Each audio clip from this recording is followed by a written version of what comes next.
El texto de Pentecostés, en el capítulo 2 de los Hechos de los Apóstoles, es un texto muy mencionado, pero creo, esa es mi opinión, que es un texto poco leído. Creo que lo leemos con poco detenimiento. Hay un detalle, dos detalles en este texto en realidad, que tienen que ver con alabanza y que me parecen preciosos y que creo que es muy importante que todos los cristianos reflexionemos acerca de esto. Vamos a leer el capítulo 2, desde el versículo 1. Dice: al cumplirse el día de Pentecostés, estaban todos juntos en el mismo lugar. De repente se produjo desde el cielo un estruendo, como de viento que soplaba fuertemente, y llenó toda la casa donde se encontraban sentados. Vieron aparecer unas lenguas, como llamaradas, que se dividían posándose encima de cada uno de ellos. Se llenaron todos del Espíritu Santo. ¿Y qué es lo que pasa entonces? Y empezaron a hablar en otras lenguas, según el Espíritu les concedía manifestarse.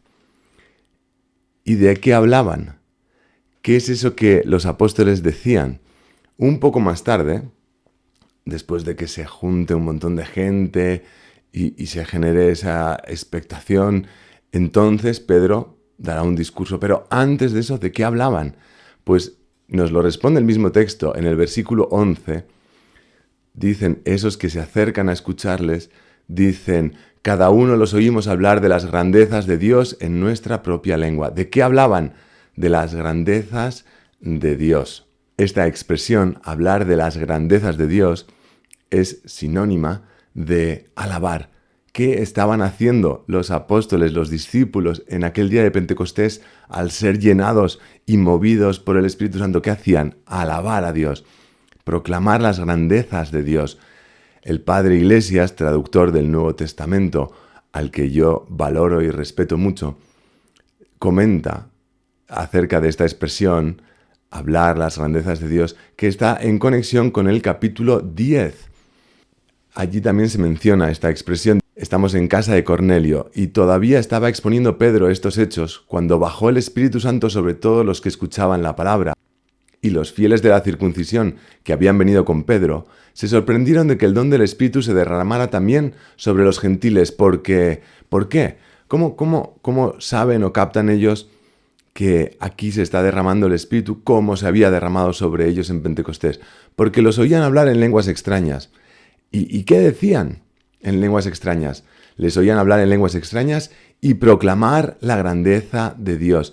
Es la misma expresión en griego. ¿Qué hacían? Alabar. Y al verles alabar en lenguas extrañas, dicen aquellos judíos que acompañaban a Pedro, ¡hey! Esto es lo mismo que en Pentecostés. Y el padre Iglesias menciona que este texto también está conectado, esta expresión en griego, está conectada con una que aparece en el Evangelio de Lucas. En el capítulo 1, María dijo, proclama mi alma la grandeza del Señor. Proclama mi alma la grandeza del Señor. Alabo a Dios, proclamar las grandezas, hablar las grandezas de Dios.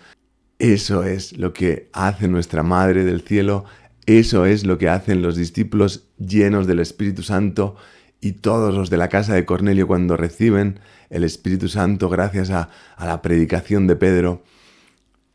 A eso deberíamos vernos movidos tú y yo de manera habitual, a proclamar las grandezas de Dios, a la alabanza. Y si esto no es tan habitual en tu vida, en mi vida, en la vida de nuestras comunidades, grupos, parroquias, es que algo nos falta.